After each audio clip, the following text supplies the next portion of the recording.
Bismillahirrahmanirrahim. Assalamualaikum warahmatullahi wabarakatuh. Perkenalkan, kami dari kelompok 2 akan mempresentasikan tentang pengaruh faktor fisik dan kimia dalam fermentasi etanol. Pertama-tama, perkenalkan anggota kelompok dari kelompok 2. Yang pertama ada Eni Hartati Brutu, yang kedua ada Irwin Santika, yang ketiga ada Muhammad Rusdi Ramadan, dan yang keempat ada Rizky Muhammad Ridwan. Baik, untuk selanjutnya akan dijelaskan oleh rekan saya.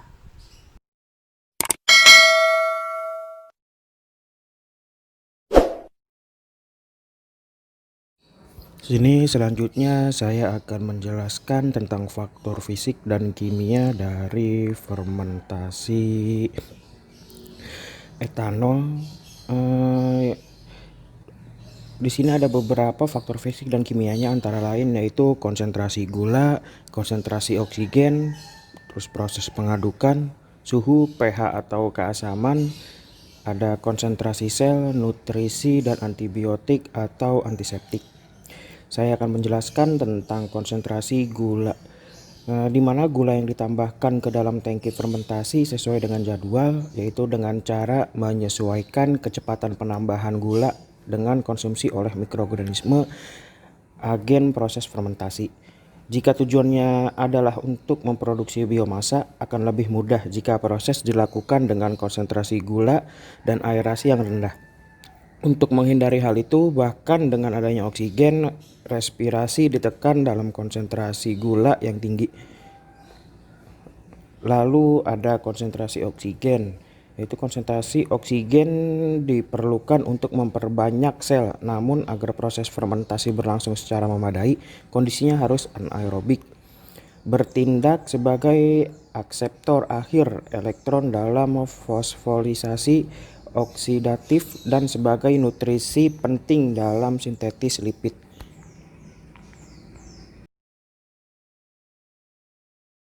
Nah, faktor selanjutnya yang mempengaruhi fermentasi etanol adalah proses pengadukan. Pada proses fermentasi etanol dapat menggunakan dua jenis bioreaktor. Pertama itu bioreaktor tubular dan bioreaktor tangki berpengaduk. Salah satu faktor terpenting dalam penggunaan pengaduk mekanis dalam fermentasi etanol itu adalah jika operasi dilakukan dengan baik, lingkungan akan menjadi homogen dan pengambilan sampel akan mewakili substrat dimanapun pengambilan sampel itu dipilih. Pada bioreaktor tangki berpengaduk, pemilihan jenis pengaduk dan kecepatan pengaduk itu menjadi faktor yang dianggap penting mempengaruhi laju pertumbuhan sel dan produksi etanol.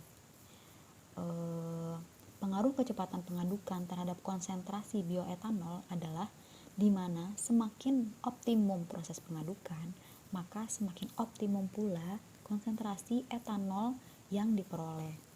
Jadi, pengadukan ini bertujuan untuk meratakan kontak sel dan substrat di dalam bioreaktor, menjaga agar mikroorganisme tidak mengendap di bawah bejana bioreaktor, dan meratakan temperatur di seluruh bagian bioreaktor.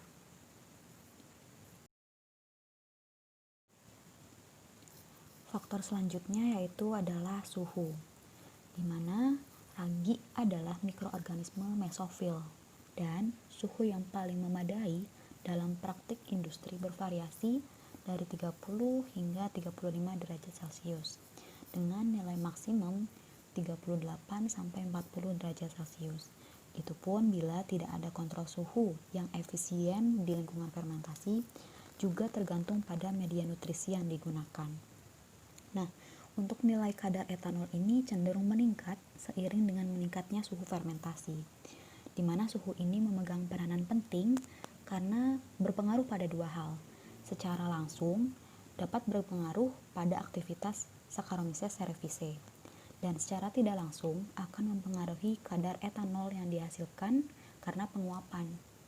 Nah, aktivitas Saccharomyces cerevisiae ini bila pada temperatur yang terlalu tinggi akan menonaktifkan yeast tersebut. Namun, pada temperatur yang terlalu rendah pun Saccharomyces cerevisiae akan menjadi tidak aktif. Seperti itu.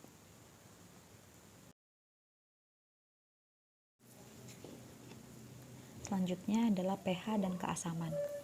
Fermentasi sukrosa lebih dipengaruhi oleh pH daripada glukosa karena aktivitas invertase dalam ragi lebih dipengaruhi oleh kadar pH yang rendah. Nah, kecenderungan penurunan pH ini disebabkan oleh proses fermentasi yang tidak hanya menghasilkan etanol, tetapi juga dikarenakan adanya asam-asam organik seperti asam laktat, asam asetat, dan asam pirufat yang terbentuk. Selain itu juga menghasilkan senyawa-senyawa lain seperti asam levulenat dan asam formiat yang menyebabkan pH serta keasaman selama fermentasi menurun. Di sisi lain, penambahan asam sulfat mendukung inversi sukrosa yang tidak berfermentasi secara langsung. Ragi memiliki invertase. Namun, penggunaan asam sulfat untuk aktivasi inversi ini membuat fermentasi lebih mudah dan aktif. Baik, untuk selanjutnya, konsentrasi sel. Konsentrasi sel yang tinggi menyebabkan waktu fermentasi rendah, sedangkan konsentrasi rendah menyebabkan waktu fermentasi lebih tinggi. Konsentrasi sel yang tinggi menyebabkan peningkatan produktivitas dan waktu fermentasi yang rendah, terlepas dari jenis proses fermentasi yang digunakan. Baik, untuk selanjutnya, konsentrasi nutrisi dalam emas merupakan salah satu faktor terpenting untuk konduksi yang baik dari proses fermentasi etanol. Lingkungan juga harus menjadi sumber vitamin, nitrogen, fosfor, sulfur, kalium, magnesium, kalsium, seng, besi, tembaga, kobalt, yodium, dan lain-lain dalam jumlah yang sedikit. Perlu digarisbawahi bahwa karena keharusan mengandung sebagian atau totalitas dari beberapa nutrisi ini dalam jumlah yang memadai, selalu mudah untuk menentukan komposisi rata-rata dari emas sehingga pelengkap seakurat mungkin. Baik, untuk selanjutnya, ada antibiotik atau antiseptik. Penambahan antibiotik adalah praktik umum dalam penciptaan lingkungan yang mendukung perkembangan ragi dan tidak menguntungkan bagi perkembangan mikroorganisme yang tidak diinginkan dalam proses fermentasi.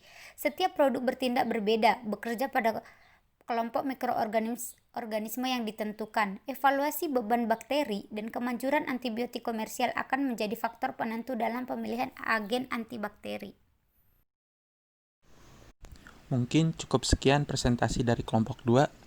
Terima kasih atas perhatiannya. Kurang lebihnya mohon maaf.